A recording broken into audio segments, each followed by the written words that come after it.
देखो भैया, सी से शुरू होती है कंसिस्टेंसी और सी से शुरू होता है चेतेश्वर। सी से कुछ और भी शुरू होता है। बताओ कि आप लोग समझ गए। नमस्कार, जय हिंद। देखना शुरू कर चुके आप क्रिकेट न्यूज़ तक। जब तक मैं छोटा था तब तक न जाने मैंने कितनी बार टीम इंडिया को टेस्ट मैच में मुसीबत में देखा और फिर राहुल द्रविड़ को इंडिया को उस मुसीबत से निकालते हुए देखा। बचपना ख़त्म हो गया, अब हम एडल्ट हो गए और नंबर 3 पर राहुल द्रविड़ की जगह पुजारा आ गए। लेकिन ये सीन हम आज भी देख रहे हैं। एक वक्त पर पहले 1 घंटे में ही 3 विकेट गंवा चुकी टीम इंडिया मैच में मुश्किल में थी, लेकिन किसी ने चेतेश्वर पुजारा का निकनेम चेपू एकदम सही रखा है। भाई साहब एकदम ही चेपू हो जाते हैं विकेट के साथ। सर्दी में नारियल के तेल को आप फिर से गर्म करके चिपका सकते हैं, लेकिन एक बार पुजारा जम गए तो उनको पिघलाना सबके बस की बात नहीं है। आज भले ही वो सेंचुरी न लगा पाएँ, लेकिन टीम इंडिया को मुश्किल पोजीशन से निकालकर ड्राइविंग सीट पर बैठने का श्रेय उन्हीं को जाता है। हाँ, शुरुआत अच्छी हुई थी। हमने टॉस जीतकर पहले बैटिंग चुन ली, यानी बांग्लादेश को इस पिच पर चौथी इनिंग खेलनी है। लेकिन पहले सेशन में खाली ये टॉस ही अपने फेवर में गया। कल रात को आधा इंडिया वैसे भी फुटबॉल का सेमीफाइनल देख करके लेट सोया था। जब तक मैं सुबह उठता, बांग्लादेश वालों ने हमारे 3 विकेट उड़ा लिए। शुभम गिल ने राहुल के साथ मिलकर 41 की पार्टनरशिप जरूर करी, लेकिन एक गैर जिम्मेदार शॉट खेलकर आउट हो गए। कैप्टन केएल राहुल 22 के स्कोर पर गए, जबकि विराट कोहली अपनी सेंचुरी से 99 रन दूर रह गए। देखते ही देखते 48 रन पर 3 विकेट जा चुके थे। ताजुल इस्लाम की गेंदबाजी खेलना भारतीय बल्लेबाजों के लिए मुश्किल हो रहा था।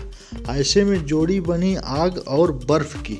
क्रीज पर आए पूजी यानी पुजारा और ऋषभ पंत, इन दोनों की पार्टनरशिप ने टीम इंडिया को मैच में करा दी वापसी। लंच तक इन दोनों ने इंडिया का स्कोर 81 तक पहुंचा दिया था। लंच के बाद भी दोनों ने अपने तरीके से क्रिकेट खेली।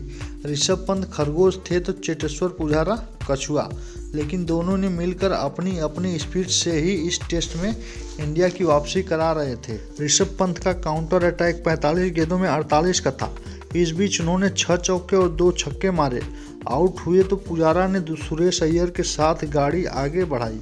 चाय तक पहुँचते पहुँचते दोनों ने 40+ रन कर लिए थे। पहला सेशन हारने के बाद दूसरे सेशन में टीम इंडिया के बहुत ज़रूरी बढ़त थी। इस सेशन में हमने सिर्फ ऋषभ पंत का विकेट खोया और चाय तक आते आते 174 बना लिए थे।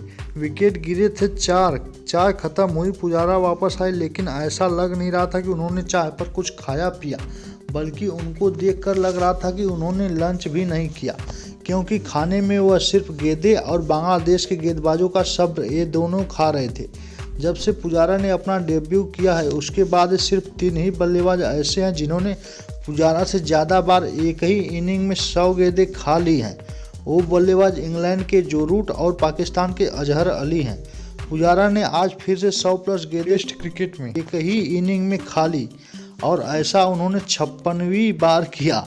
ऐसा नहीं था कि पुजारा सिर्फ गेंद खा रहे थे, रन भी झोला भर भर के बना रहे थे। इंडिया की तरफ से टेस्ट क्रिकेट में सबसे ज़्यादा रन बनाने के मामले में उन्होंने दिलीप एन शेरकर को पछाड़ा और वो 8वें नंबर पर आ गए।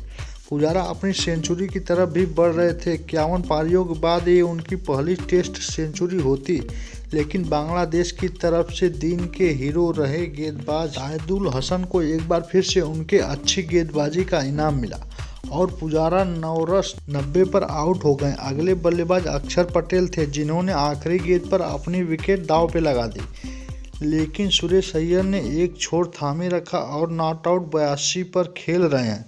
क्या लगता है इंडिया कहां तक पहुंच पाएगी? आप लोग कमेंट करके ज़रूर बताइएगा।